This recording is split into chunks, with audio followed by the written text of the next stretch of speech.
The Second EDSA Revolution was a four-day political protest from 17 to 20 January 2001 that peacefully overthrew the government of Joseph Estrada, the 13th president of the Philippines. Estrada was succeeded by his vice president Gloria Macapagal-Arroyo, who was sworn into office by then Chief Justice Hilario Davide, Jr. at around noon on January 20, 2001, several hours before Estrada fled Malacañang Palace. EDSA is an acronym derived from Epifanio de los Santos Avenue, the major thoroughfare connecting 5 cities in Metro Manila, namely Pasay, Makati, Mandaluyong, Quezon City, and Caloocan, with the revolution's epicenter at the EDSA Shrine Church at the northern tip of Ortigas Center, a business district. Advocates described EDSA 2 as popular, but critics view the uprising as a conspiracy among political and business elites.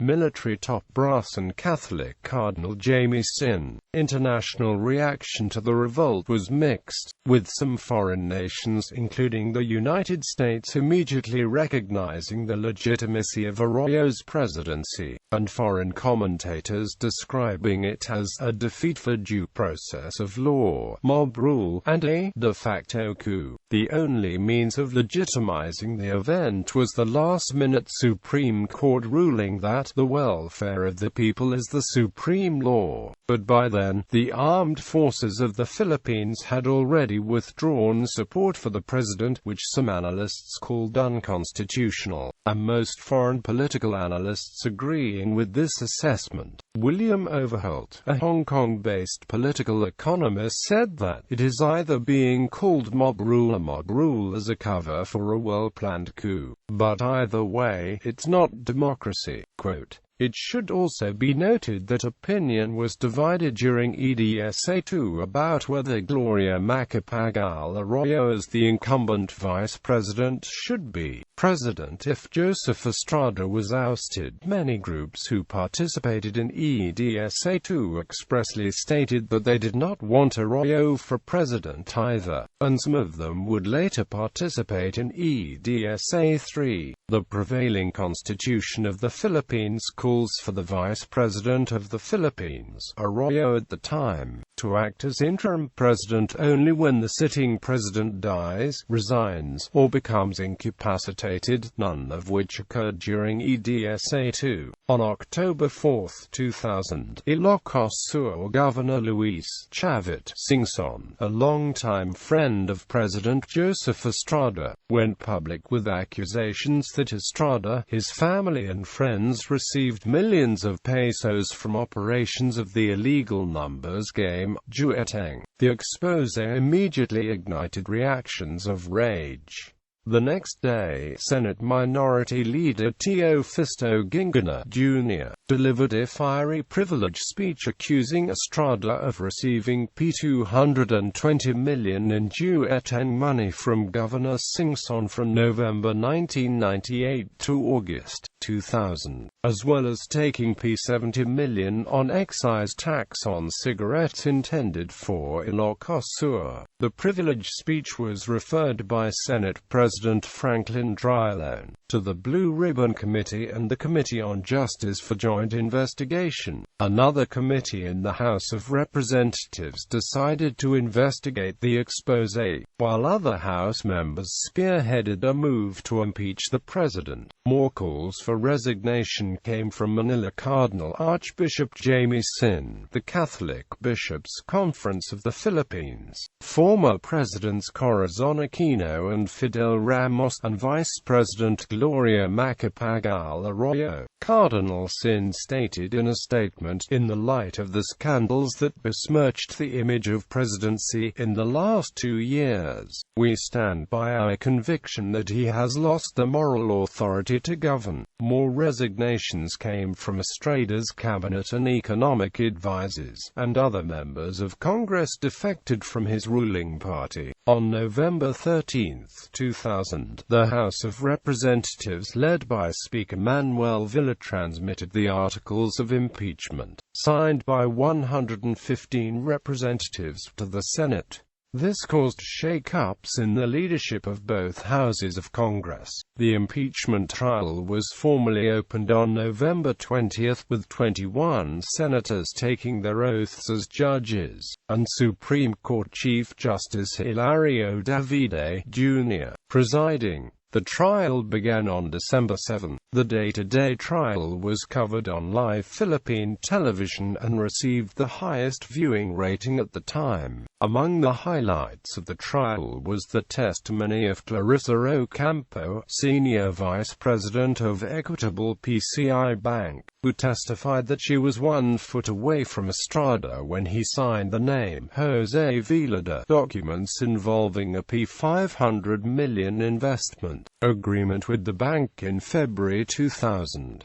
Timeline in EDSA 2. On January 17, 2001, the impeachment trial of President Estrada moved to the investigation of an envelope containing crucial evidence that would allegedly prove acts of political corruption by Estrada. Senators allied with Estrada moved to block the evidence. The conflict between the Senate judges and the prosecution became deeper, but then Senate Majority Floor Leader Francisco Tatid requested to the impeachment court to make a vote for opening the second envelope. The vote resulted in 10 senators in favor of examining the evidence and 11 senators in favor of suppressing it. The list of senators who voted for the second envelope are as follows, and after the vote, Sen.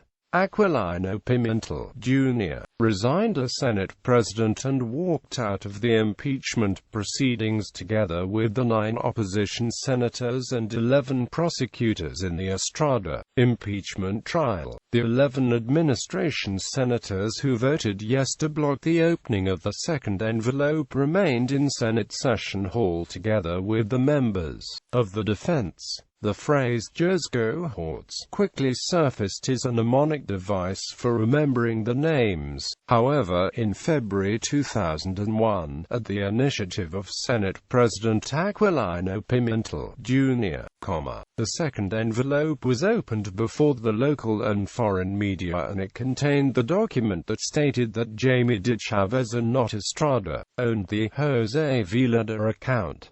All 11 prosecutors in the Estrada impeachment trial resigned. Sen. Tessie Aquino Orita, one of 3 senators who voted against opening the envelope, was seen on national television. Most assumed that she was dancing joyfully as the opposition walked out. This further fueled the growing anti-Arab sentiments of the crowd gathered at EDSA Shrine, and she became the most vilified of the 11 senators. She was labeled a prostitute and a concubine of Arab for her dancing act, while Sen. Defensa Santiago was also ridiculed by the crowd, who branded her a lunatic, just as he did almost 15 years before. No less than Cardinal Jamie Singh called on the people to join the rally the Shrine, and all through the night, people began to gather in droves around the Shrine area. The crowd continues to grow, bolstered by students from private schools and left-wing organizations, activists from the group Bayan and Akbar Yun, as well as lawyers of the Integrated Bar of the Philippines and other bar associations joined in the thousands of protesters. A similar parallel anti-Estrada rally was held in Makati and at the Shrine area, just as in 1986.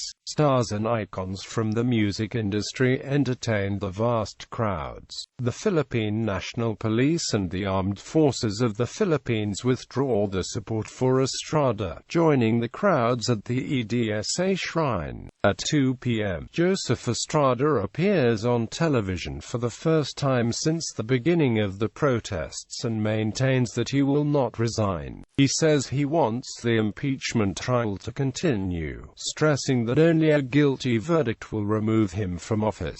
At 6:15 p.m., Estrada again appears on television, calling for a snap presidential election to be held concurrently with congressional and local elections on May 14, 2001. He adds that he will not run in this election. At noon, Gloria Macapagal-Arroyo takes her oath of office in the presence of the crowd at EDSA, becoming the 14th president of the Philippines. At the same time, however, a large anti-Estrada crowd had already gathered at the historic Mendiola Bridge, having left the shrine earlier in the day, only to face PNP personnel and the pro-Estrada supporters behind them, who had by now already attacked both the police and the anti-Estrada protesters and heckling them and even members of the press. At 2 p.m., Estrada releases a letter saying he had strong and serious doubts about the legality and constitutionality of her proclamation as president. In that same letter, however, he says he would give up his office in order to allow for national reconciliation. Later, Estrada and his family evacuate Malacañang Palace on boat along the Pasay River. They are smiling and waving to reporters and shaking hands with the remaining cabinet members and palace employees.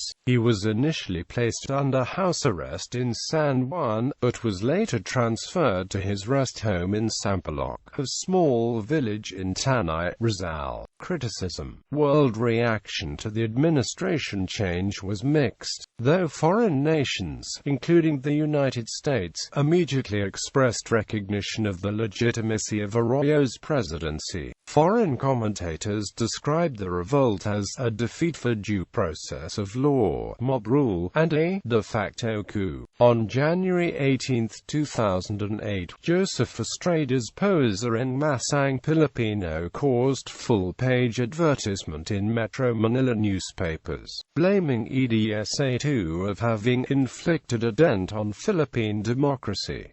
It featured clippings questioned the constitutionality of the revolution. The published featured clippings were taken from Time, The New York Times, The Straits Times, The Los Angeles Times, The Washington Post, Asia Times Online, The Economist, and International Herald Tribune. Supreme Court Justice Cecilia Munoz-Palma opined that EDSA violated the 1987 Constitution. On February 2008, parts of the Catholic Church that played a vital role during EDSA issued a sort of an apology. The Catholic Bishops' Conference of the Philippines President and Iloilo Archbishop Angel Lagdamio expressed disappointment in Mrs. Arroyo, saying that the event, which has become known as EDSA installed a president who was reported in February 2008 by the Philippine newspaper The Daily Tribune as now being adjudged in surveys as the country's most corrupt leader. On March 13, 2008, Joseph Estrada named Lucio Tan, Jamie Sin, Fidel Ramos, Luis Singson, and the Ayala and Lopez clans as co-conspirators of EDSA Revolution of 2001.